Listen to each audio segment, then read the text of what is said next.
The aim of this video is really to give you an overview on how to begin your journey to becoming off-grid in the UK, whether it's buying a bit of land, putting a caravan on it, building a dwelling. Really, the idea is to give you the avenues and routes that you could potentially go down to navigate through the notoriously difficult UK planning laws that make that sort of lifestyle very difficult to achieve in the UK.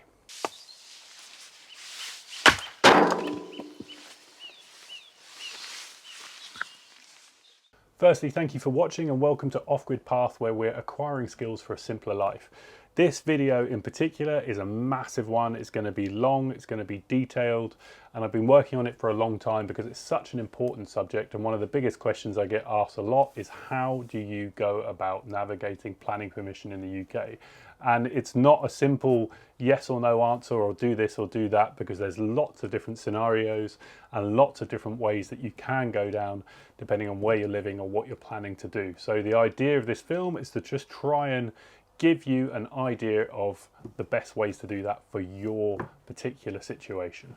I do want to point out that I am not a planning expert. If you are seriously thinking about doing something like this, it is very much worth hiring a professional planning consultant who will be able to help you out a lot with this process. They aren't cheap, but they are probably worth their weight in gold. So it's just something to bear in mind, and this is a bit of a disclaimer to say, don't take my word for fact, do your own research, but I just wanted to put everything in one place so you can get a good base understanding before you go further into looking to move off grid. It's probably a good time to point out that there's a few other people on YouTube that have fantastic information on this subject and great channels that you can watch to really learn about their lifestyle and how they are living it and doing it.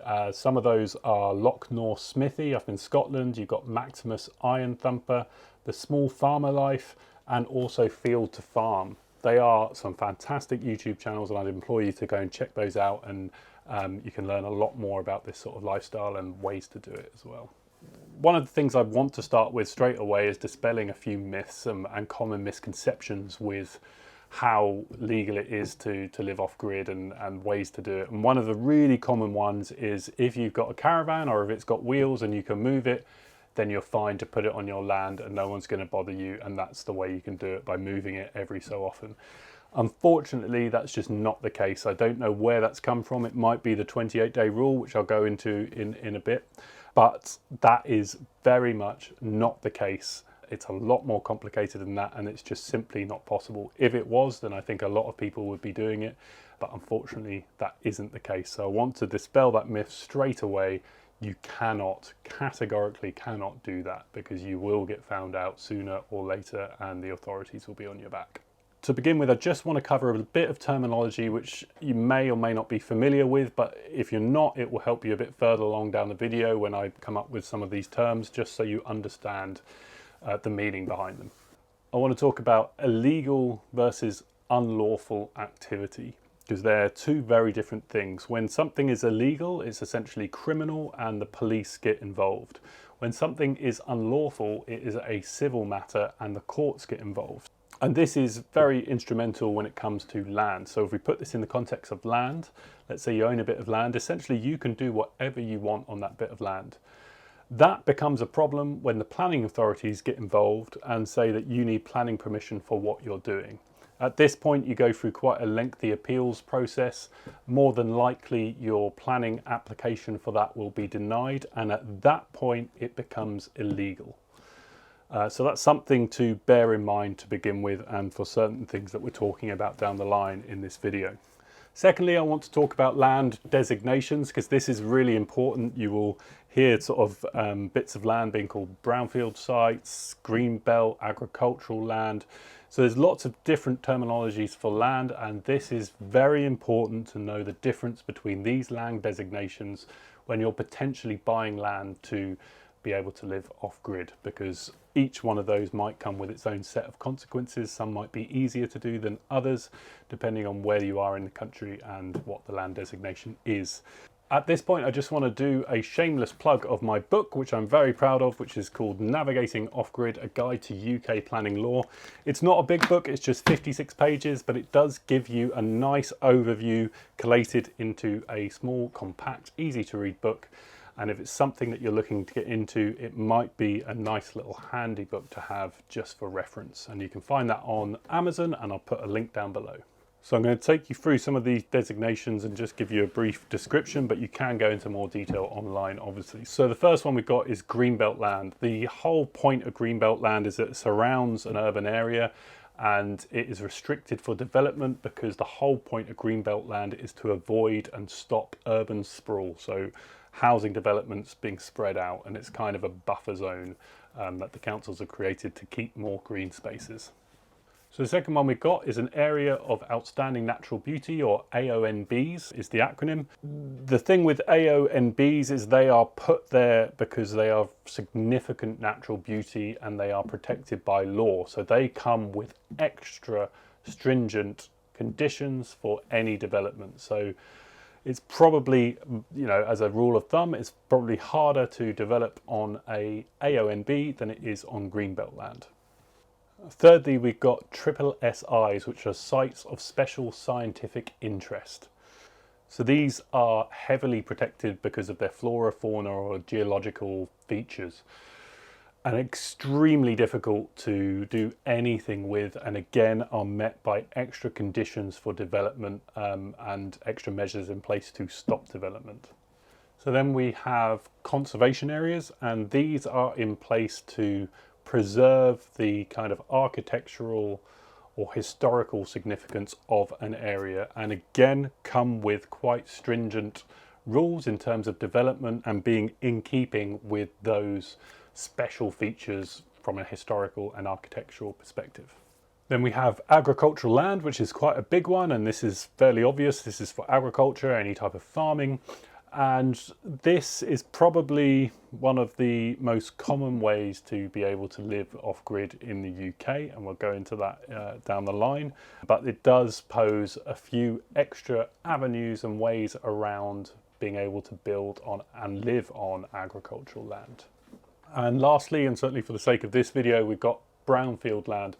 That is essentially land that has been developed in the past and is up for essentially redevelopment. So you get a lot of industrial and commercial brownfield sites which may have gone bust and haven't been used for years and years and may be sold cheaply, but it's essentially brownfield land where you'll mostly find industrial and commercial properties there that may be still in use or kind of run down and are in need of redevelopment. The last thing I want to talk about for the sake of terminology is permitted development rights. This is incredibly important, certainly if you're looking to buy land and live off grid, and you've probably heard of permitted development. It's essentially development rights that allow several types of development in the UK without the need of formal planning consent. So you might have heard of these permitted development rights, certainly in a kind of traditional housing sense for putting a conservatory on or putting a shed in the garden. There are certain parameters that you are allowed to extend your house as long as it is within these set size parameters, and certain things that you have to abide by where you do not need formal planning consent. That also applies to land designation. So for instance, on greenbelt land, you are within your rights to be able to build a shed without the need of any planning, formal planning consent, as long as it abides by certain conditions, which I won't go into in here because there's lots of them. But in terms of size, where it's placed, the geographical location within your land, how close that is to your boundary, etc. The height, the footprint of it. There's a few conditions you have to meet, but it does come under permitted development. So now we've got that kind of terminology down, we're going to look into each of these avenues that I'm going to cover in this video. And the first one is something called the 4-year rule. To summarise the 4-year rule, I'll use a quote which you'll know, which is, "It's better to ask for forgiveness than permission." To put the 4-year rule simply, if you build a dwelling, live on it for 4 years, completely undetected and unchallenged from a planning authority, then it is highly likely that you can get a certificate of lawfulness for it after that 4-year period. A certificate of lawfulness basically retrospectively legalizes a previously unauthorized development. So the 4-year rule is incredibly interesting, I find, because the government is essentially saying, look, if you can build a dwelling and you can prove that you have lived in it for 4 years undetected without us knowing, fair play, we'll let you have it. It's not quite as simple as that, but that's essentially what they're saying. So they're kind of creating this loophole, and they're almost saying, look, if you can be sneaky about it, we'll give you it. Now, the 4-year rule is interesting, and there are a few developments happening within UK law and legislation that might see that change, certainly in England, to the 10-year rule, which I'll go into in a minute. But at the moment, it's still in and possible to do, and it certainly is in Scotland and Wales as well at the moment. So the 4-year rule does not cover caravans. This is very important to say. The 4-year rule covers dwellings, and that is a dwelling with a foundation. And these can be various different types of dwellings, but it has to be fixed and it has to be built in situ. There are certain parameters for that in terms of you cannot conceal the dwelling. So you can't cover it with a very famous case is with hay bales, where someone actually built a legitimate castle and covered it around in hay bales, and then after the 4-year period knocked down the hay bales, and it was a big debacle which made national news, which actually caused a lot of issue for other people doing a similar thing, but not on the scale of a castle. So with the 4-year rule, you can buy a bit of land, you can build a dwelling with foundations, and you can live on it. When I say you can, it's something you can do. Remember what we're talking about with our being illegal and unlawful, the difference. You can do that. Now, the catch with doing that is that you are doing that for 4 years. You have to prove that you have lived there for 4 years, and we'll go into how you prove that in a second. But you have to live undetected by the authorities and not be challenged for 4 years before you can then go for your certificate of lawfulness and make it legitimate and official. Now, first of all, the challenges involved in that are, the council are probably, depending on where you do it, this is one of the things in terms of finding land and being strategic about it, is if you're in an incredibly quiet rural place, you can find bits of land that are out of the way, that may be away from footpaths and things like that. And I'll go into how to find land and what to look for later on in this video. Your biggest threat are essentially your neighbours. And you have to put yourselves in their shoes and say, look, we have lived here, as the neighbour. They've lived there for X amount of years in their legitimate house, and they have lovely views of the rolling hills around their rural area. And then all of a sudden someone moves in who they don't know and puts up a cabin or a house, a brick and mortar house, or whatever it might be, a legitimate dwelling with foundations, and just start living there.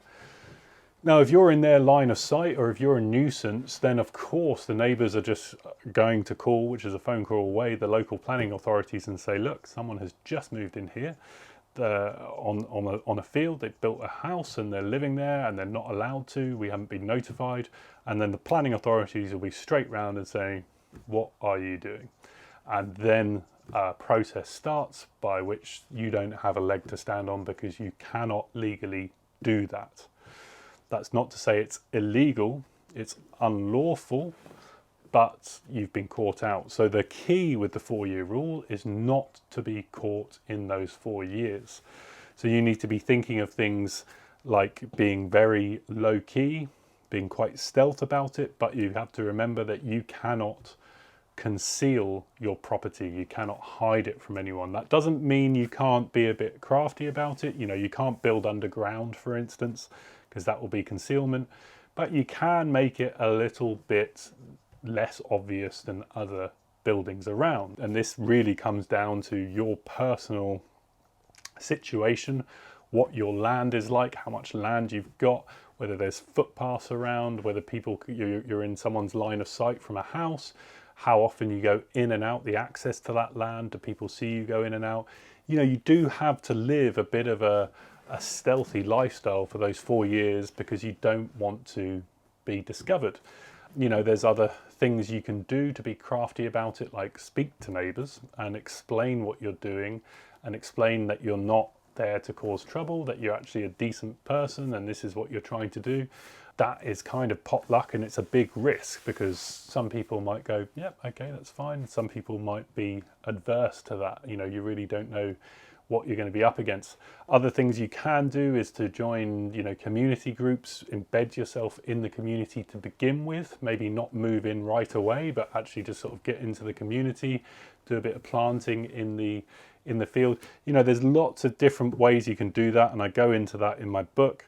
Different kind of tactics you can use to try and not be found out and make things easier on other people. The likelihood that if you make it to 4 years, you could probably make it to 50 years, because if no one has complained in that 4 years, and if you haven't been discovered, then generally people accept you and that is it. You know, you're kind of part of the landscape.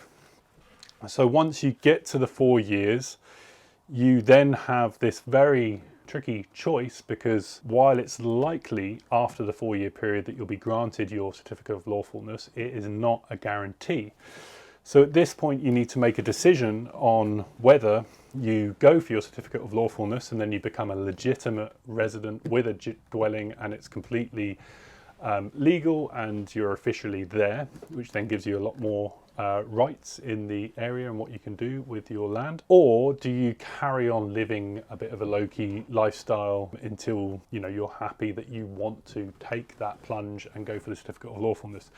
There is something to bear in mind, that if you do make the 4 year period and then you get your certificate of lawfulness, you are suddenly a legitimate residential dwelling, which also means that you have to pay backdated council tax for the whole time that you have been living there. So that is a minimum of 4 years, and if you wait until 8 years, it will be 8 years of council tax, because you will have proof, and this is one of the big things, is that you need to prove that you have lived there for 4 years. That's a very simple but also difficult thing to do at the same time, because the council will try, the planning authorities will try and trip you up where they can. They will try everything within their means to be able to prove that you weren't living there, or, you know, try, you know, clever little things to see if you were renting somewhere else, you know, where was your post getting sent to, things like that. So how do you go about proving that you were a resident in that dwelling for 4 years? So you need to document everything, and you need to be incredibly, for lack of a better word, anal about how you go about documenting everything. So you need a folder, and in that folder you keep receipts for materials for the build. A really good way is social media, because you don't want to obviously advertise to the world that this is what you're doing, because you might get caught that way. But at the same time, you can have a private social media account that no one sees, or just friends see, or people you trust. It doesn't matter if no one sees it. The beauty of social media is that everything is recorded with a date, so you can record the entire process, your moving in day, post that onto social media, onto a private account that no one will see, but it will be dated categorically with all of the dates and everything, and that's another way of proving. Then, you know, you can do little things like get a TV license, for instance, for if you've got a TV. One thing you can do is get post delivered, and you might be asking, well, how do you get post delivered if you don't have an address and you're trying to be low key? So one way of doing it, and really the only way of doing it, because you can't really declare your address, and the way you declare your address now, I believe, is you have to go to the post office and declare that this is where I live and this is an address, because that will most likely flag up on planning authorities saying there's a new address that's popped up and we've got no record of it. So what you have to do is to find the postcode in your area, which is very easy to do online. It's just a quick Google away. You then put a nice little post box outside your land, and you call it, I don't know, whatever Joe Bloggs' field, you know, you call it a name like the Willows or whatever you want to call it, and then you write yourself a letter. It's very simple. You write yourself a letter and you address it to the Willows. Here's the address with the nearest kind of hamlet or town, and here's the postcode, and you write yourself a letter and see if that arrives. And it might take a while to begin with, it might not arrive, but you keep trying, because essentially the post man or woman will get the letter, it will be in their area, in their postcode area, and they'll have to find out. They do that route daily, and they might one day just clock, oh, there's a little post box there. That is, oh, that's the Willows, you know, and then all of a sudden you've got a your letter delivered to you. Then you sort of build that up over time. Again, there might be a bit of a risk for that because it depends on the post person, because they might say, hang on, this address wasn't right. I might report that. Maybe, maybe not. It really depends on the person. So it's a bit of a risk. But, you know, this is the 4-year rule is a risk-taking game, unfortunately. Once you do get more post delivered, you change your address from your bank to there and lots of different things. And again, you're getting bank statements now. And all of these things are providing proof that you have lived there for 4 years. So that's a big one in terms of providing proof. So that is essentially the 4-year rule. There's a little bit more to it than that, but essentially that is it. It's worth mentioning that there are some parameters for the dwelling. You can't get away with something that's just living in a tiny little shed. The minimum it has to be, which essentially is very small, but is 10 foot by 10 foot minimum a dwelling needs to be. It needs to have foundations, it needs to be built in situ, it can't be concealed, and it needs to have living appliances like a bed or wardrobe or cooking facilities. You know, it has to be made to be lived in.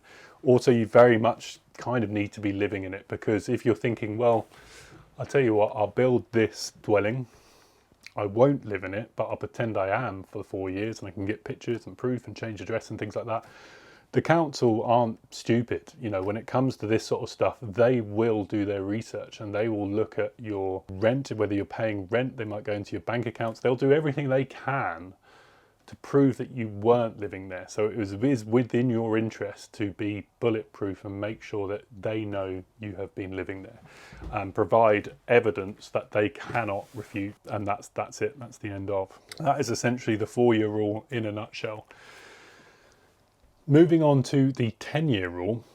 Now, the 10-year rule is exactly the same as the 4-year rule, except it takes into account every other type of building. So this is where it takes into account caravans, for instance.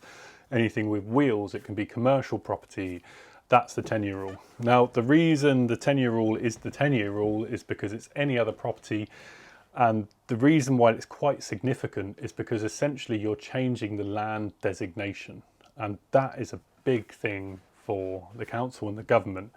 If you can change the land designation from agricultural to commercial, it's very difficult to change that back. We essentially live on an island. Well, we do live on an island, and we've got limited land, and we've got limited agricultural land, we've got limited greenbelt land, we've got limited conservation areas, triple SIs.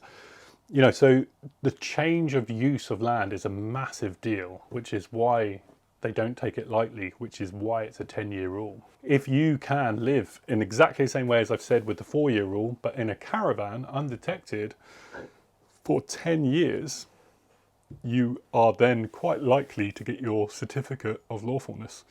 Following all of those same sort of procedures that I've told you about, being crafty about what you're doing, and you can go into a lot more detail about that. Again, you need all of your proof for being there for 10 years, but you're in a caravan, it's a lot more obvious that you're there.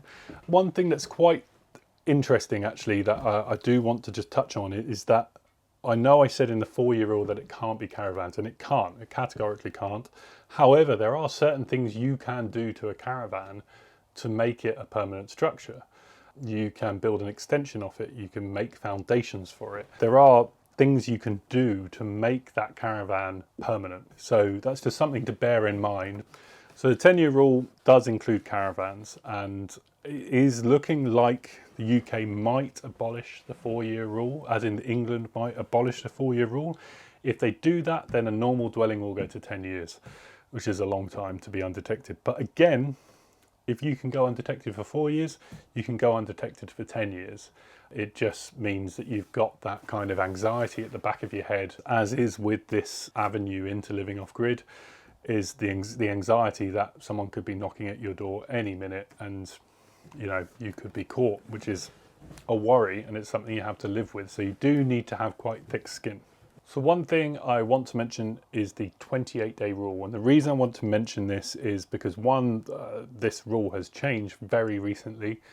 And two, I think this is where the sort of common misconception comes from when people say, well, yeah, if you've got something that has wheels, you can move it and it's okay to buy land. And as long as you've got a caravan and you move it every few days, then no one can do anything.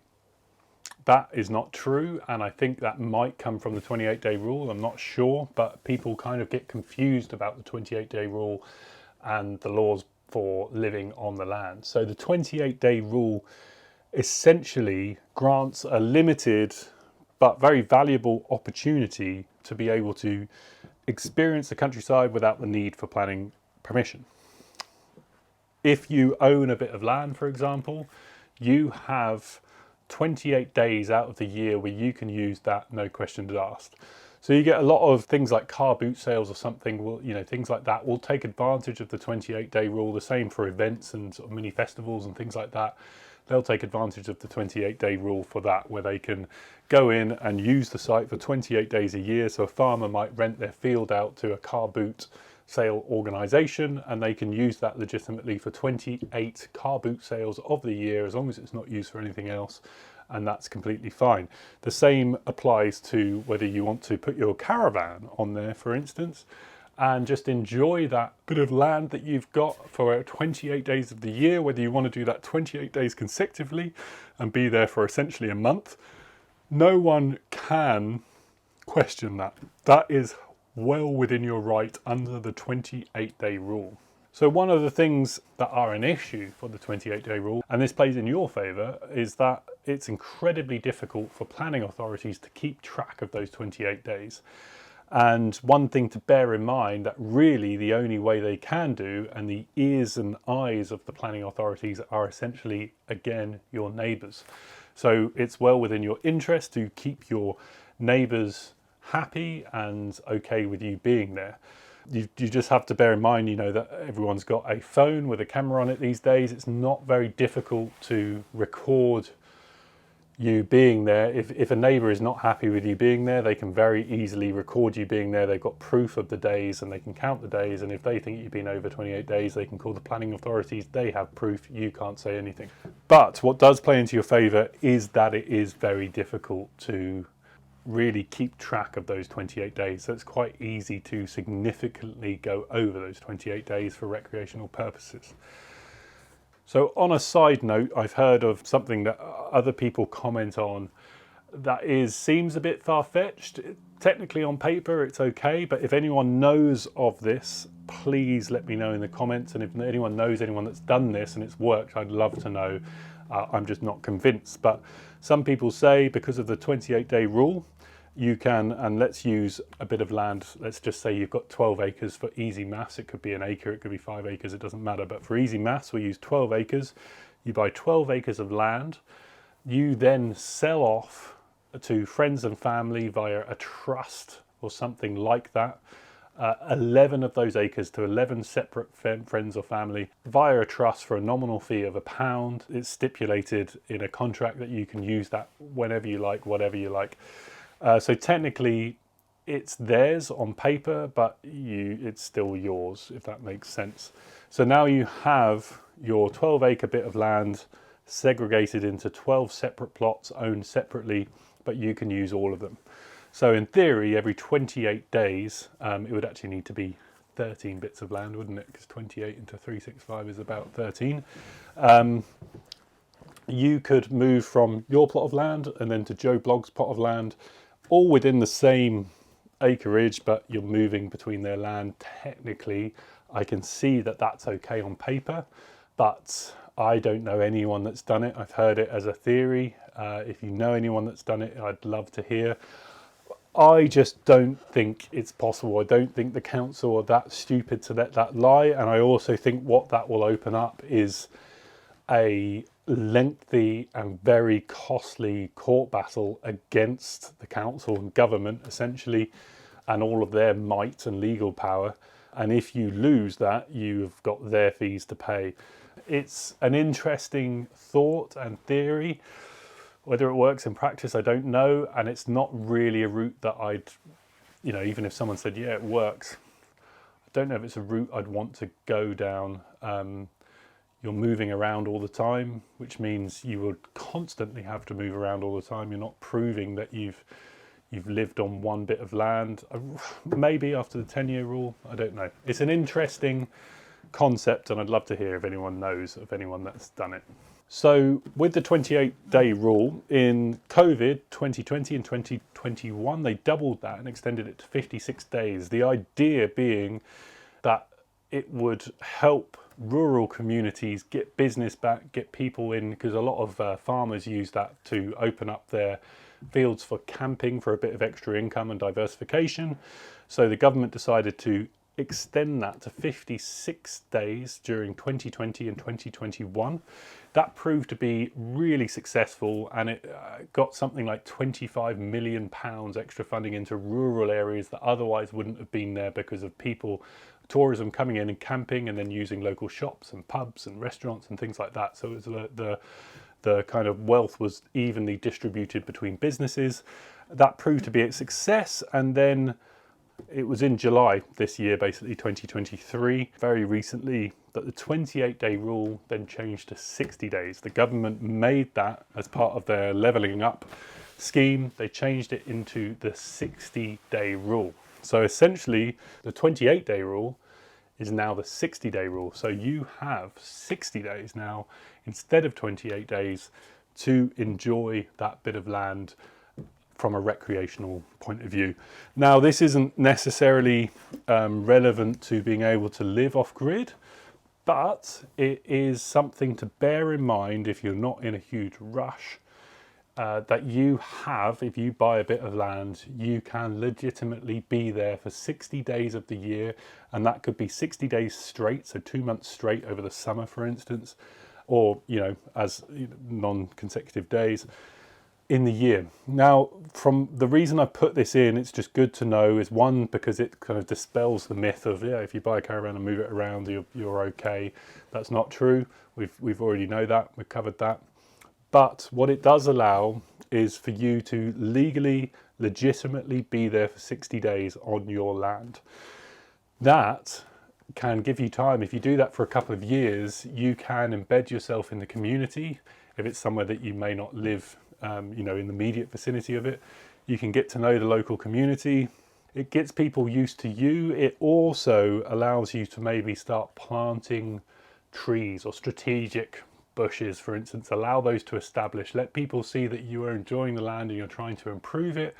You're also in that process planting, it might just be a fairly barren field. You're planting trees and bushes that might otherwise disguise a building that you might put down the line. Now, I use the word disguise very carefully because you cannot conceal a building, but you can camouflage it a little bit and make it less obvious that it's there and make it less of an eyesore or something that is obtrusive. So the 60-day rule is something to be conscious about as a slow, strategic way into the land to get people used to you for a couple of years before you might decide to go for the 4-year rule, if that's still around, or the 10-year rule. That's us, and we covered the 60-day rule. I'd love to hear your thoughts on that, especially the different plots, if you can, sell those off as a trust. But it's just something to bear in mind and understand. Now I'm going to move on to 2 quite big ones. One of them that I'm going to start with is the One Planet Development or One Planet Council. Now, this is currently only in Wales, and there is talk of it potentially expanding to England or Scotland, currently only in Wales. So the idea of the One Planet policy, it's a planning approach that is designed to encourage sustainable and eco-living in Wales, eco-friendly living in Wales. So the good thing about this is it allows you to build homes and live on the land in a way that respects the environment and promotes kind of a self-sufficient lifestyle, which is great. And Wales are very much forward thinking in this approach. Now, the downside to, in my opinion, the One Development policy is that you have to follow some very, very stringent rules. When they brought this into force, the Welsh government took the One Development policy on as a a legitimate thing under planning and that you could do. But in order to be successful with it, you have to follow some very stringent guidelines. And this is one of the things that really pisses me off about wanting to live off grid and, you know, have a more environmentally conscious and eco-friendly approach to living, is that the government make it incredibly difficult to do. Whereas if you had a ton of money and wanted to go and develop a bit of agricultural land and turn it into flats that is environmentally terrible, you could probably get that through planning by paying someone off. I know that's controversial, but it's probably true. So it does frustrate me a little bit, because someone trying to live a very eco-conscious, environmentally conscious way of life has to jump through incredibly difficult hoops to get there. And the one plant development is a prime example. Shouldn't complain, because at least it is a route in legitimately to live that way, but it's only in Wales so far. And there's some really great examples of people that have done it. And again, it's just a Google away where you can see people in Wales who have successfully done the one planet development, and it works great. So some of the heavy conditions will include, you have to demonstrate, so I'm just reading this off because there's a few. You have to demonstrate the ability to provide 65% of their basic needs from the land. So that's food production, energy generation, water management, etc. You need a minimum land size of 5 acres to be able to qualify for the one planet development. And there are more stipulations. You are meticulously monitored. You have to do some hardcore reporting on everything, and this includes the materials that you use to build your home.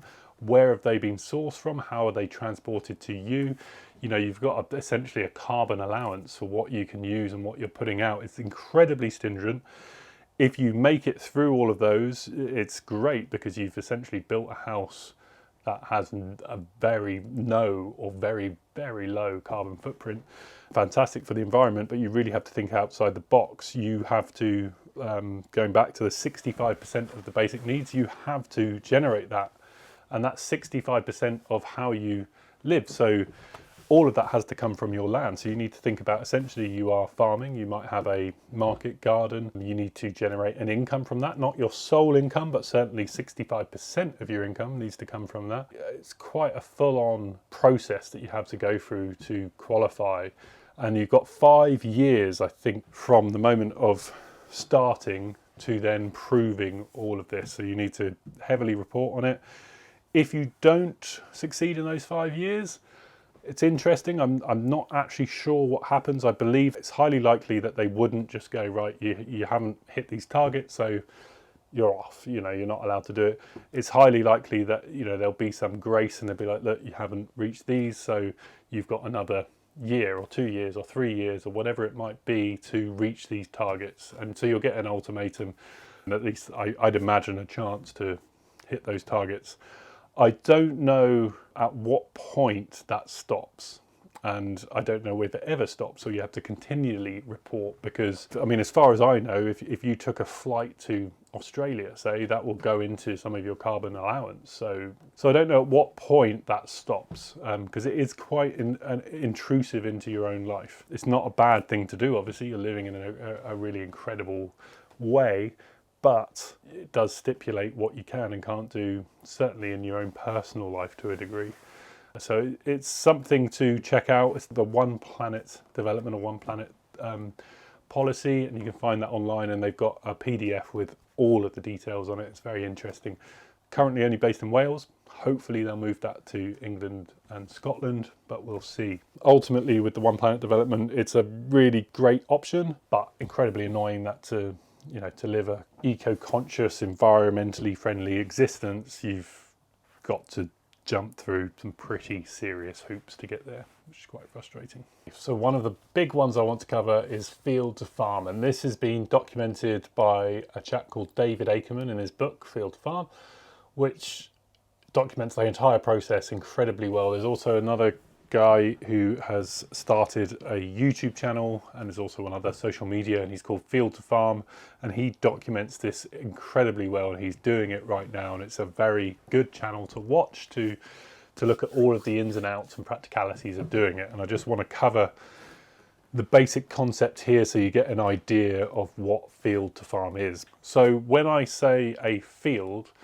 in England and Wales, that is 5 hectares. It needs to be 5 hectares minimum, which is 12.5 acres minimum in England and Wales. In Scotland, it's just 0.5 of a hectare, which is basically 1 acre. It's 1 acre, slightly under 1 acre, but essentially 1 acre. So Scotland are winning in that respect, that you can just do it on an acre. But in England and Wales, it has to be a minimum of 5 hectares, 12.5 acres. That's very important, because as soon as you have that size of land, you then have something called agricultural permitted development rights. And remember that what we talked about in terms of permitted development rights earlier in terminology, this is agricultural permitted development rights on a size of land that is greater than 5 hectares. So as soon as you have agricultural permitted development rights, you then are able to construct a barn, for instance, an agricultural barn for agricultural purposes. And the key to the field to farm concept is that you are starting a farm. So first and foremost, your intentions have to be to start a farm. And I know that sounds quite a grand statement to make, but there are all different types of farming, both large and small scale farming, that constitute a farm. I'm just going to read off some notes here because there's certain things that I don't want to get wrong. But when we're talking about field to farm, we're essentially taking advantage of a kind of stated exception under the National Planning Policy Framework for greenbelt land and agricultural land, which allows building for agriculture and forestry. So, like I said, you need 5 hectares minimum in England, Wales, and 0.5 hectares in Scotland. With those agricultural permitted development rights, you'll need to start, or at least have the intention of starting, an agricultural business, and this is crucial. So you'll need what is called an agricultural holding number, and you can apply for that through the council. But if you don't have an agricultural holding number, you clearly don't have the intention to start an agricultural business. There's lots of other things that help in terms of having a business plan and things like that in place. I'm not going to go into the types of businesses because it's vast in terms of agricultural businesses, but they're both big and small, and you'd be surprised how small they can be. So the whole point of the field to farm concept is saying to the council and government and planning authorities that you have an intention to start a farm on this land. Farming is encouraged in the UK. I'm sure I'm not going to get into the politics of that, but essentially the council want to get people into farming. So that's looked on favourably as long as you're committed to doing that, and you're being honest about that. And I think a lot of people wanting to go off grid are also interested in certainly a self-sufficient lifestyle, which will have to involve some sort of farming to some degree in order to get your food and things like that. So it's a really attractive concept, field to farm. It's quite a big subject. So once you've got your agricultural holding number, you can then apply to build a barn for agricultural purposes. So the nice thing about while you're building a barn is that you legally can live on the land while you're constructing the barn. Now, to live on the land, there are certain specifications in terms of what complies with a caravan, because you can live in a caravan, and that comes under the Caravan Act. So while you're building the barn, you need something that complies with the Caravan Act, and that is essentially something that is 60 foot long, no bigger, and no bigger than 20 foot wide, and it needs to be movable in 2 parts, and it can be no bigger than 3 meters high. So that technically doesn't have to be a caravan, it just needs to be movable in 2 parts, and no bigger than that footprint of 60 feet long and 20 feet wide and 3 meters high. A caravan is probably the easiest solution to that, but there are all sorts of other types of dwellings you can get that come under that Caravan Act, which are quite interesting to see. Again, that's just another Google away. If you type in Caravan Act and types of dwellings, you'll get a few ideas for that come within those specifications. So where we're at with the field to farm concept is that we have a bit of land, let's just say England, so it's bigger than 5 hectares, 12.5 acres. We've got our agricultural holding number. We want to start an agricultural business. So we have decided to build a barn. Now that we're building a barn, we can live in something that comes under the Caravan Act, and we can live on the land. And I believe they've changed that. I have to double check this, but I believe it was 5 years you had to be able to build that barn, and they've changed that to 3 years from the start of building the barn to finishing. I think it's 3 years now, but I might be wrong. That's just an easy check. But you can live there, let's say 3 years, for example. While you're building that barn, you can live there legitimately for 3 years in your caravan. Now, this is where it gets interesting, because in those 3 years, you won't get any hassle for being there, but you also have to provide some sort of proof that you are trying to start an agricultural business. Now, they don't expect the business to succeed straight away like any other business, but you do need to be doing things to start that agricultural business. So that might be getting animals on, for instance. You might need things there for security reasons, whatever it is. But animals are a great thing for an agricultural business, because it means, certainly from a planning perspective, that you have a good case that someone needs to be there 24/7 for the welfare of the animals. So after those 3 years, you can say, look, I've got animals on the land, I need to be here for security purposes, and they might grant you an extra 3 years to be on the land legitimately while you build your agricultural business.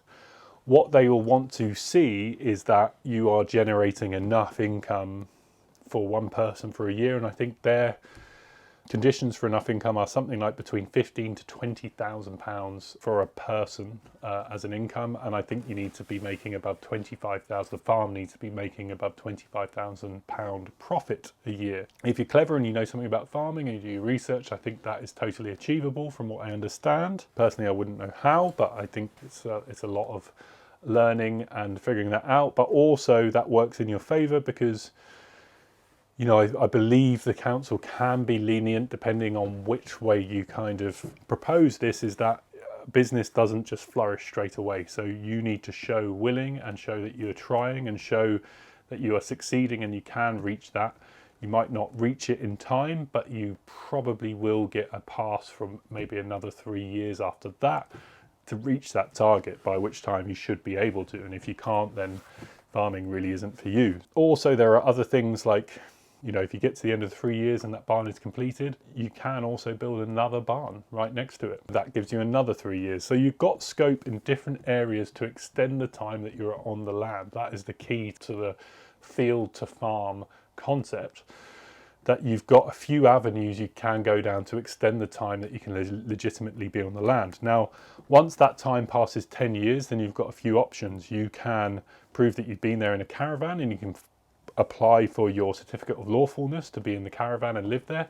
Also, the barn, if it's been there for 10 years, comes under the Class Q Act, and that allows you to change the barn from a agricultural building into a residential building, and then in theory you can convert the barn from there into a residential dwelling. So the field to farm, I mean, that is just sort of scoping over it. It is a very big subject, but it's a great concept, and maybe I'll do another video and go into that in more detail if people want to hear more. But it's a really interesting route, especially in Scotland, where you only need an acre, where the trouble is with just an acre is building a successful agricultural business on just an acre, I can imagine, has its challenges. You know, at least you can come under at least 12.5 acres in England and the UK, which is not necessarily cheap to buy.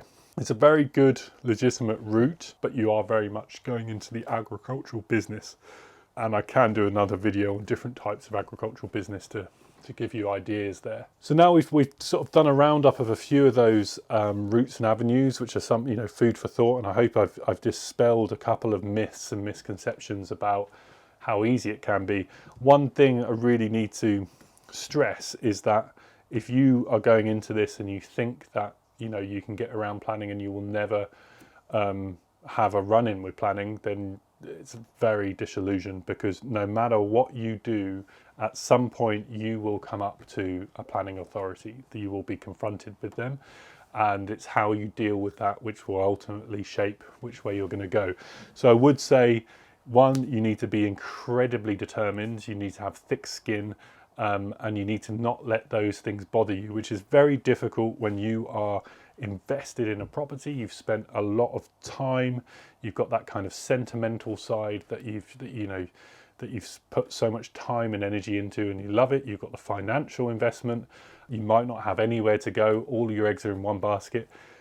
Each of these kind of avenues are quite high risk. It's not, they don't make it easy, and I'm not saying any of it is easy, because it's incredibly hard, but it is an option, and there are limited options in the UK. So it is all possible, but you really need to have a bit of grit and determination to do it, and really that hard skin to not let those kind of things bother you, because I imagine an eviction letter notice or something like that is not an easy thing to receive, and it doesn't mean that is the be all and end all. There are avenues that you can go down, which is why it's so important in those situations to hire a planning consultant, a professional in their field that understands how the system works, because they may be expensive, but they are incredibly valuable and worth the money in that situation. So I'll move on to just a few things about how to find land. Now that's quite a big one. So the obvious way is to go via websites, and there's lots of websites called Add Land, or any Rightmove. I mean, you can find land on Rightmove and things like that. The downside to finding land via a website is that you are then put in a pool with everyone else, and that's where land becomes expensive. And people talk about, oh yeah, land is £6,000 an acre, or it's £8,000 an acre. That's all crap. There's no set value for land.